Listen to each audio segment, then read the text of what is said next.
Hello, everybody, and welcome to How's That Working For You? My name is Bryan Robinson. I'm the shrink. And I'm Monica Parker, and I'm Smarty Pants. Boy, is she ever. She made me carry her wardrobe in today. Can you believe that? I'd never get an even break.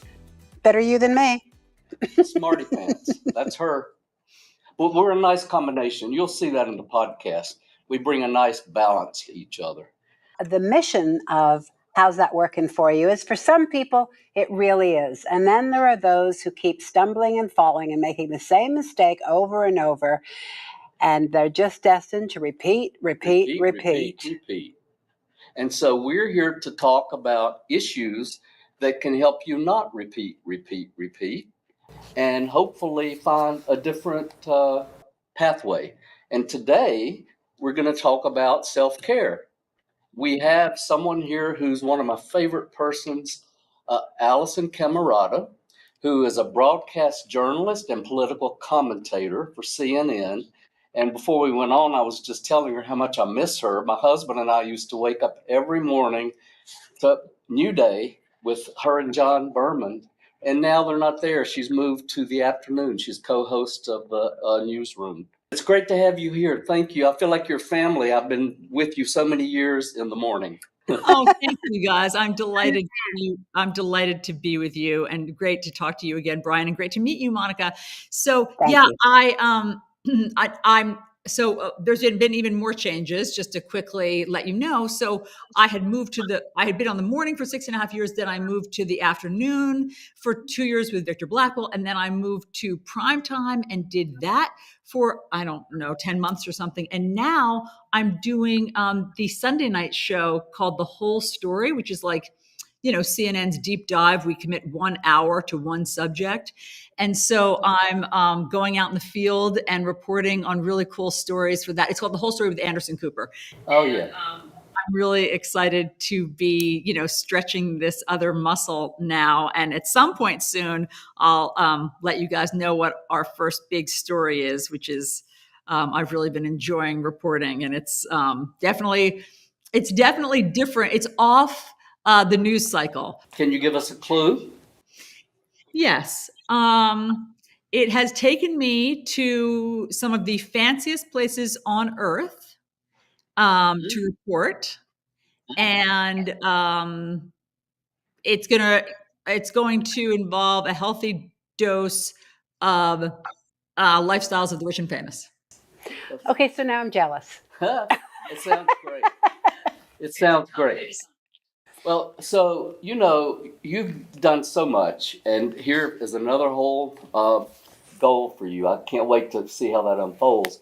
The thing about self-care, the word is batted around all the time, and I'm curious, is it just a bubble bath, or is there more to it? I'm curious about your definition of self-care and why that's important.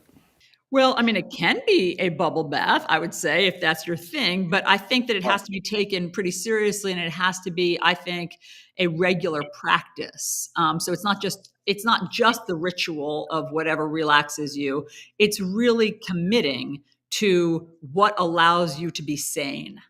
And I think that we all have a lot of reason to redouble our efforts right now to commit to that, because frankly, there's all sorts of studies, and I know you guys know them, you're steeped in this, but we are processing so much more information than we were just 5 years ago, 10 years ago, certainly 50 years ago.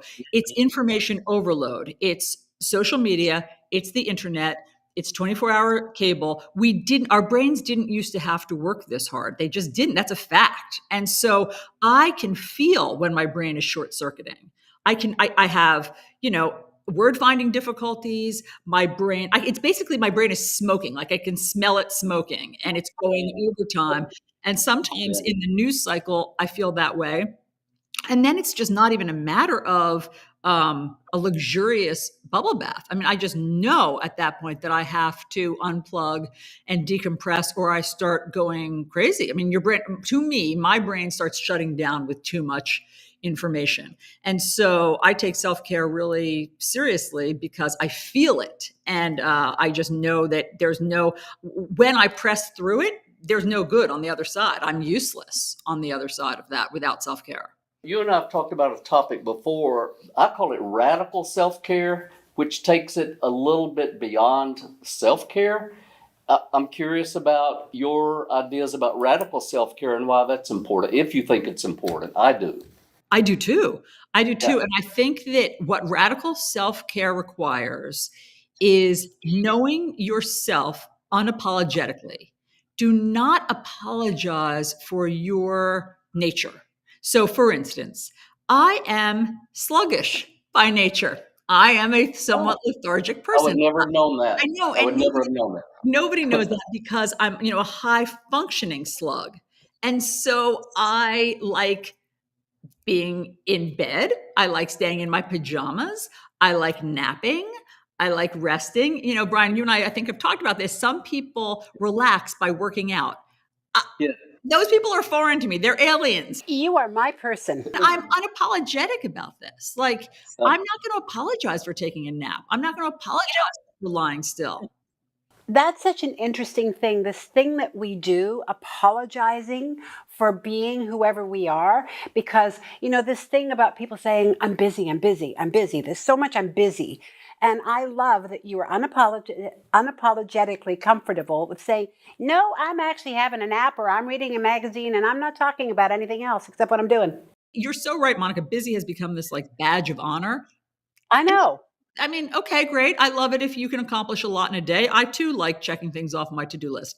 But I also just, I've shared this before when my husband and kids will say like, hey, do you want to go for a walk? Do you want to go out to dinner? I'm like, I need to lie still right now. You guys can go. I'll catch up with you. I need to lie still because I just know myself that lying still is what allows me to rejuvenate. Now, some people going for a walk is your rejuvenation. Right on, go do it. And some people, the weirdos that I've referred to, like working out and they get rejuvenated by working out. Great, fantastic, do it. But you really have to just take the time to know exactly what your rejuvenation is, because that's what I mean. Like, don't try to copy somebody else's style for your radical self-care. You need to commit to whatever yours is.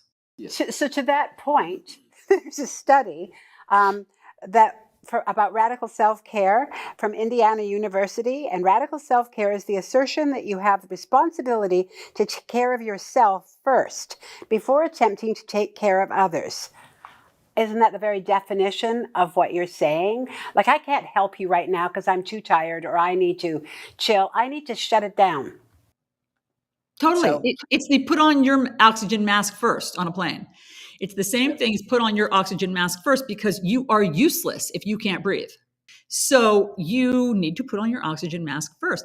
And, one of the things that allowed me this epiphany, a friend of mine told me he was reading, I think it was George Washington's journals or diaries. George Washington liked wandering in his garden every day. Every day, George Washington would meander through his garden. When I realized that I'm busier than George Washington, the president of the United States, because I sometimes don't have time to wander in my garden during the day, I was like, that's something's gone wrong. Something's gone terribly wrong. And so if the president could take time to do that every day, then we need to give ourselves permission to, put on our oxygen masks when we need to. That's a great juxtaposition. I did my dissertation on a typewriter. I can't believe it. Now I draw my thumbs when my computer's not moving fast enough. It's just, how much faster are we going to go, right? One of the things I wanted to ask you, though, because you have a unique profession. You report about war. You report about mass shootings, floods, and earthquakes. So, what do you do with that? I mean, you have to, it has to affect you in some way, right? Or not? Tell me a little bit about what that's like for you when you leave. Right. So there's that concept of vicarious trauma where, even if we don't know what's happening, it stays embedded, in our cells and in our psyche.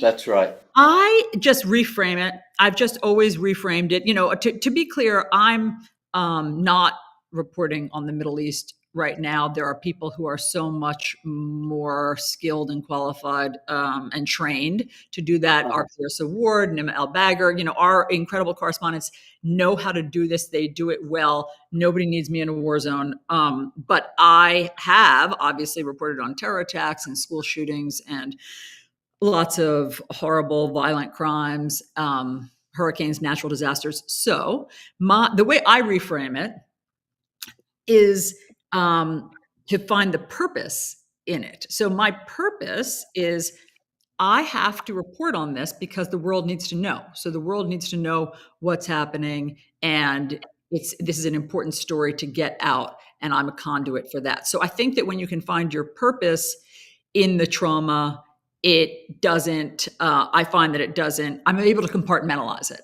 better emotionally. And, obviously not everybody's a journalist, so their purpose is different. However, I think you could argue that your purpose is you can't turn away. You need to hear these stories. So you need to hear the story of what's going on in the Middle East. That can be your purpose as a viewer or as you listen, but you also need to know yourself. And at some point, when it's getting to be too much and it's too devastating, then you need to turn away. And you can do both. You can be a witness to it and then know yourself enough to know your breaking point, because it doesn't serve anybody any good to go beyond your breaking point where you become debilitated and paralyzed and you can't help anybody. But being a witness to it does, I believe, help people shoulder the suffering and how to help change that. That's great information for our audience, because a lot of people who watch the evening news see bodies being carried away or people blown to bits, and they don't realize the impact it can be having on their psyche. You explained it really well. And it's important that the average person who's listening or watching right now, that they know that part of self-care is monitoring that. You don't have to watch every single thing that happens. I know I don't. There's definitely an addiction to watching. My family is very careful about what we watch and how much we watch, but we want to keep up with what's going on. So that's a really great point. And Monica, I appreciate what you're saying. There's addiction. Some people can't turn off. Some people, I hear this from people, like, I keep CNN on all day long. I watch it all day long. And I have to say to them, I think that's more than doctors, prescribe. Like, I think that at some point you do need to turn away, but everybody has their own threshold, for how much they can tolerate. I also think there's an addiction, definitely, to endless bad news. As much as you don't want it, there's some sort of it's the same thing as when people rubberneck driving by an accident. There's something that I don't know whether it takes us out of ourselves, and by the grace of God, we feel better about our lives. I don't know what it is that makes us feel compelled. I can tell you one thing, it's an adrenaline dose. For some people, if you put yourself in whoever's going through the tragedy, it can give you an adrenaline dose that you're not even aware of. And adrenaline itself can be addictive. Well, the way I see it is that it's I'll just speak for myself. It's how I vicariously learn. And so, in other words, when I'm watching the grieving father in Israel, whose children were abducted, it's like I'm watching it, I think, not so much for adrenaline, but more for how would I ever get through this? How would I ever live through this? What lesson is here for me? 100% agree with you. I think it's that putting yourself in someone else's shoes and just feeling this pain and this horror of what they're going through. And I think there's sort of that idea that we would love to be able to help, and of course we can't.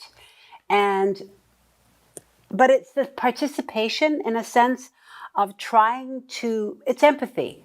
I think it's empathy. We just want to somehow give a piece of ourselves to that in order to help, even though it's not possible. I'd like to segue, with the time we have left, just segue into self-care in general, with people who can't say no, or people who are people pleasers. Watching the TV and vicarious trauma is very timely, but even more timely is the average person who doesn't know how to say no and without feeling horrible about themselves. Yeah. I think you need to practice saying no, and you'll realize, I'm not I'm not one of those people. However, I am a bit of an experience junkie. So I say yes a lot because I'm excited. This will be this will be a fun experience. This will be a new experience. So it's not that I'm trying necessarily to please everybody.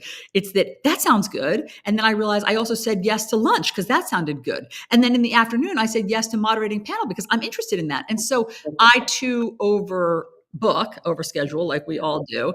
And because of my job and my job is so demanding, it gives me a total out, to say no. And sometimes no is a very delicious word. And I would just say that until you practice saying it, you don't know. It is a skill that you need to practice, I think. And it is very empowering, like to say, I try to teach this to my daughters, my teenage daughters, because, they are still in the people pleasing mode of wanting their professors to love them and wanting their friends to love them. And I said, just practice it. And you find out that it's pretty empowering to say like, nope, I can't do that tonight. I would love to. No, I'm not available to do that. I just think if for everybody out there, just, try it. Permission to say no. That's a great It's thing. taking charge of your life. We have an audience question, by the way, which I think you've touched on somewhat, but I want to, because it's from our audience, I'm going to ask you. When you are bombarded by disturbing images, video, and daily correspondence, how do you remain objective and not emotional? Does radical self-care play a role in staying positive in today's world? So what I do is I'm pretty able to compartmentalize it. I'm pretty able to say, this is what I'm doing right now. I'm getting this story out. I'm in service to the story. I'm reporting on this. I'm providing this victim this platform. And like I said, that gives me purpose. And so I'm able to compartmentalize it and then usually not take that home with me. Some stories do permeate my skin and I do live with them more. I think about the story that I've done about missing children and stuff like that. And those are definitely harder to get past, but eventually I do, just by thinking about it and trying to think of a solution and trying to figure out how I can help. But yes, as I said, after something particularly traumatic or a really intense reporting day, then here's where radical self-help comes in. I can't get to the next day without that. I can't get to the next day without journaling, without, resting, without having many moments of stillness. And then last, let me say something that is really important in my own process and journey, and that is just gratitude. I think that if you can start each day with the 3 things that you're grateful for, I have a gratitude journal like that asks you questions about that, but you can just do it on your own in a notebook. That really sets the tone, beginning your day and the end of the day, I think, and that's part of my self-care routine. I mean, obviously, that is incredibly beautiful and helpful. I want to spin this back just a little to when you first started out as a news journalist, and you are faced with all of this horror and stuff. So along the way, did you suddenly say to yourself, I can't take this in. I have to find a way to find a new practice, how to handle what I'm doing? That's just what I want to know. No, I knew that that's what would be involved in being a journalist and being a newscaster. And I wanted it so badly that I was willing to do that. In other words, that didn't necessarily come as a surprise to me. And because I was so ambitious and this was a dream of mine from the time I was 15 years old, I knew it would be part and parcel of that. But the one story that I do think of is the time that I was in my, mid 20s and I went out to Indiana to cover a missing boy story. And I happened to be interviewing the parents when from through the window, I saw the state police and the chaplain pull up. Oh. And we had already had them mic'd. We had the parents mic'd. And so the police, this like procession of police and chaplain came in and pushed us out of the way and pushed us outside, but we had the microphone still on so we could still hear what was going on in the house. And they were getting the news that their son had been found dead. And I thought to myself, I will never get over this.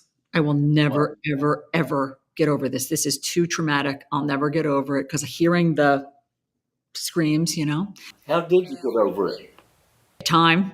I got over it with time, and I got over it by giving those parents later the platform. That those parents were incredible, and they went on to pass a law in Indiana called Zachary's Law, which alerted the neighborhood to when a pedophile moved into town. And so, in other words, they were mobilized already to do something with their grief.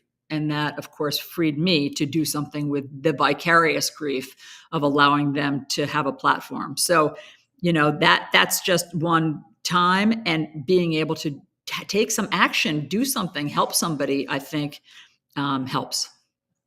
I have a parting question I'd like to ask you. What do you say to the audience person who would tell you that it's selfish to practice self-care, or they don't know how? I've actually had people say, I don't even know how to do that. It feels so selfish. What would be your advice to that person? Well, that's so funny, because a dear friend of mine just published a book last week called Selfish, which I just happened to have laying here. I wasn't even planning to plug this, but I went to her book talk last night, and it's a workbook about how, you have to sort of start getting used to the idea that it's not selfish to take care of yourself. It's giving to other people. You'll have more energy. You'll have more to give. And, I think that, like, the reason this is a workbook is because she recognizes, and we all recognize, that not everybody is good at it. You have to do some reading, and you have to do some practicing, for some people, of how to do it. Monica, I was reading that you're an only child. Somehow I've never had a problem with taking time for myself. I don't know if you have. I'm an only child also. I'm an only child too, so I know how to take care of me. Right. Like, somehow we only children got this at birth, that we're kind of important. We're kind of the center of the universe. We kind of need to take care of ourselves. And so I want that for everybody else. I agree with you, but I also think there's some old religious streak that has been passed down through the ages of that you must not be good to yourself because you must wear a hair shirt. I mean, I don't. And that's true of men and women. But we're running out of time. I wish we could keep going on and on. I agree. It's been great having you here, and we'd like to know where our audience can find you if they want to hear more about what you have to say. Thank you. I appreciate that. You can find me on Instagram at Alisyn Camerota, or any social media. And you can find me starting on Sunday nights, when my pieces will be on the whole story. And you can find me, my memoir is coming out in March. It's called Combat Love. I can't wait. Wow. And fighting to find love and home. Oh, wow. Oh, I love that. I'm so excited to hear that. I can't wait to see it. Thank you, Alisyn, so much. Thank you. It's so good seeing you again. Thank you so much for being here. My really pleasure. Appreciate it. Thanks for having me. Okay. Bye-bye. Wow, what do you think? She's got a memoir coming out. I think that's great, but I also love the permission. Yeah. And I think it starts with permission, and that's what I'm getting from this. Like, you don't have to apologize for wanting to take a bath or have a rest or remove yourself. Yeah, remove yourself from the fray and just get yourself centered, because you know why? You're going to be a lot nicer to everyone who you see and you're around. You don't have to, as we said earlier, blame yourself if you're not like everybody else. You have your own way of being, and being true to that is really critical. I thought that was great. I really enjoyed this interview. We really appreciate all of you for being here, and we'll see you next time. Don't forget to watch us on YouTube, right? Our YouTube channel, where we'll be, and other places. And we'll look forward to seeing you the next time. Thank you. Bye, everybody. Bye, everybody.